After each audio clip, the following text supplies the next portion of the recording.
ভারত, পাকিস্তান, যুক্তরাজ্য সহ ১০ দেশের প্রতিনিধি নিয়ে চট্টগ্রামে শুরু হয়েছে উত্তর ভারত মহাসাগরীয় হাইড্রোগ্রাফিক সম্মেলন।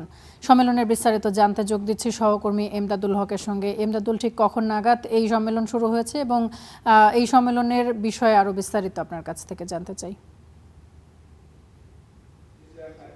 দেখুন, কিছুক্ষণ আগেই মাত্র সম্মেলনটি শুরু হয়েছে এবং যেটি আমরা জানাচ্ছিলাম যে উত্তর ভারত মহাসাগরীয় অঞ্চলের যে দেশগুলো আছে 10টি সদস্য দেশ এবং 6টি পর্যবেক্ষক দেশ এবং আরও 3টি সহযোগী দেশ, এই মোট 19টি দেশের প্রতিনিধি কিন্তু এই যে সম্মেলন, হাইড্রোগ্রাফিক সম্মেলন, সেটিতে অংশ নিয়েছেন। এবং একটি বিষয় জানিয়ে রাখি যে সামুদ্রিক এই সমুদ্রের নিরাপদ নৌ চলাচল সহ এখানকার সমুদ্র নিয়ে যে গবেষণা, এই বিষয়গুলো নিয়ে আসলে এই যে হাইড্রোগ্রাফিক সম্মেলন সেটি কিন্তু অনুষ্ঠিত হচ্ছে এবং সেখানে 2025 থেকে 27 যে কার্যকরী কমিটি, সেটির সভাপতি কিন্তু বাংলাদেশ এবং বাংলাদেশ নৌবাহিনী, অর্থাৎ এই দেশগুলোর যে নৌবাহিনী আছে, এই নৌবাহিনী মূলত আসলে তারা নৌবাহিনীর যারা হাইড্রোগ্রাফিক ডিভিশন আছে বা তারা আসলে মূলত এই বিষয়গুলো পরিচালনা করেন। সেক্ষেত্রে আসলে উত্তর ভারত মহাসাগরীয় যে অঞ্চলের যে নিরাপদ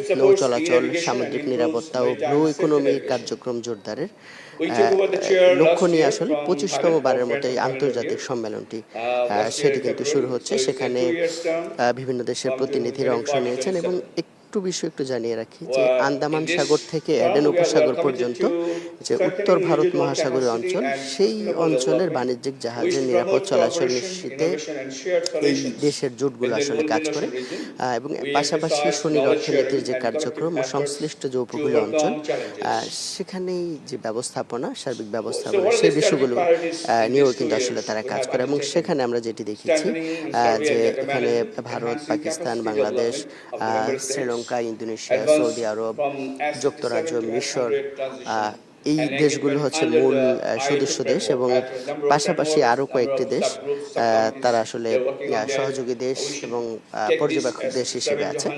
এখন আসলে নৌবাহিনীর পক্ষ থেকে এই যে সম্মেলন, এই সম্মেলনের বিস্তারিত তুলে ধরা হচ্ছে এবং এখানে শুধু এই সম্মেলনটি নয়, এর বাইরে সেখানে কিন্তু যে নৌ চলাচল, সামুদ্রিক নৌ নিরাপত্তার ক্ষেত্রে যে ধরনের ইনস্ট্রুমেন্টগুলো বা উপাদানগুলো ব্যবহার করা হয়, সেগুলোও কিন্তু সামনে প্রদর্শনী দেওয়া হচ্ছে এবং বিভিন্ন প্রতিনিধি যারা আসছে তাদের কাছে এসে এই বিষয়গুলো তুলে ধরা হচ্ছে যে কিভাবে নৌ নিরাপত্তার বিষয়গুলো তারা নিশ্চিত করছেন।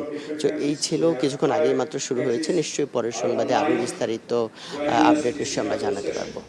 নিশ্চয়ই এমদাদুল, অসংখ্য ধন্যবাদ আপনাকে। দর্শক, ভারত, পাকিস্তান, যুক্তরাজ্য সহ 10 দেশের প্রতিনিধি নিয়ে চট্টগ্রামে শুরু হয়েছে হাইড্রোগ্রাফিক সম্মেলন। সেই সম্মেলনের বিস্তারিত আমরা জানছিলাম আমাদের সহকর্মীর মাধ্যমে।